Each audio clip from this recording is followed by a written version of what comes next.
Thank you, Your Excellency, for your very gracious remarks about our brother, our departed brother.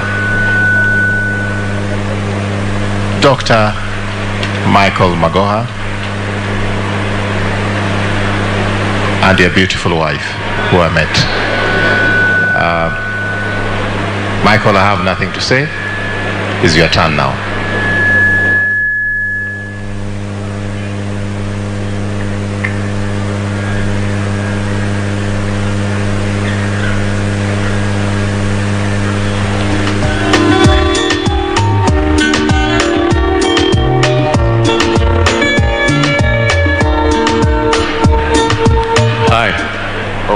There are so many people here, clergy, distinguished guests, fellow mourners. If I could have your attention for a bit. I've been struggling to come here, but this time I do realize I prayed for this, and I realized he would want me to say something. So this wouldn't be for me. This would be what he would want me to tell you at this point. And it might offend some, it might be boring for others, but you'll know that it's coming from him. So, the first thing I keep hearing, you know this is not supposed to be a political event, but the reason is people forget the reason why my father would say that. It's because deep down, and it has been said before, he believed everybody was the same. And he thought things like politics, tribe, all of that stopped people from being the best version of themselves.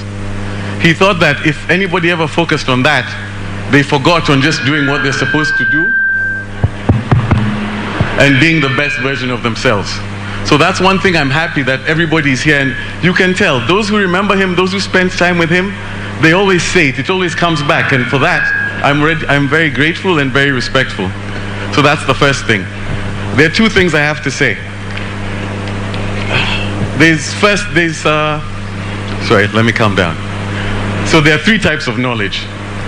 There's explicit knowledge. This is where somebody has to tell you directly what to do.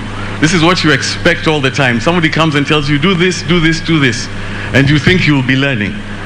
The second is implicit knowledge. This you're not told. This you watch, you look around, and you learn what to do. You learn how to react. You learn how to carry yourself. And then the last one, which has really hit me of late, is tacit knowledge. Tacit knowledge, you will be told time and time again by many different people, but you don't realize how important it is until you are there at that time. And that keeps on coming. And I think that was the strength of my father.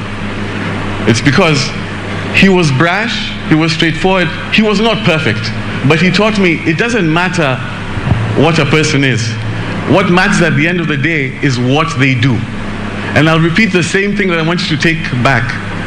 He always let everybody be the best version of themselves. If he ever saw you be a bit better, he would never let you go back. He would shout at you, he would tell you this, he would challenge you. If anything happened in your life, he completely switched and tried to help you come back up. And with that, he got very many different strange friends, and I think that that's a blessing. And that's the second thing that I want to say. And the last thing which keeps on coming is this idea of shoes to fill, etc. What's very strange is I've known my father through many different phases. But it seems the one that people will remember is the cabinet secretary, because that was the last one towards the end.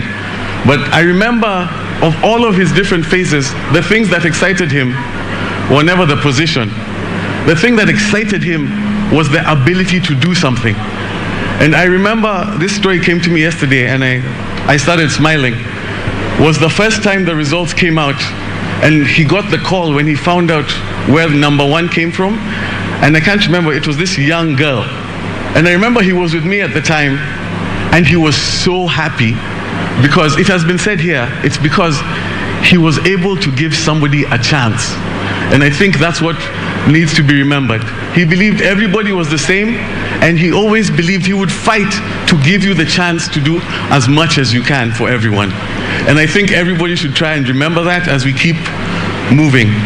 And with the last thing, and this goes to everybody from all walks of life, anybody who's here, and this is the thing I keep hearing his voice that would be telling me to say. is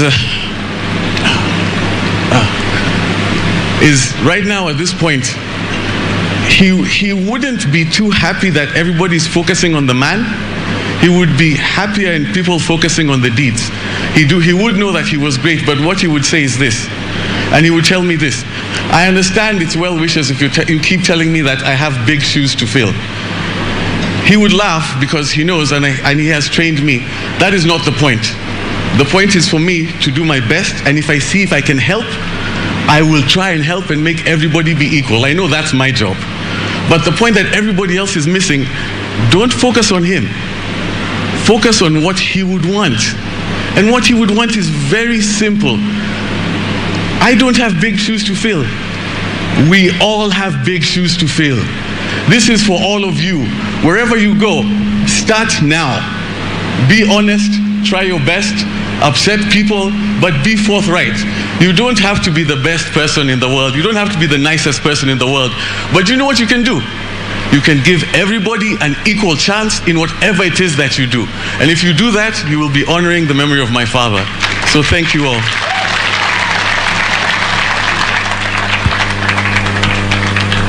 I'm going to ask the choir to give us a small interlude of music.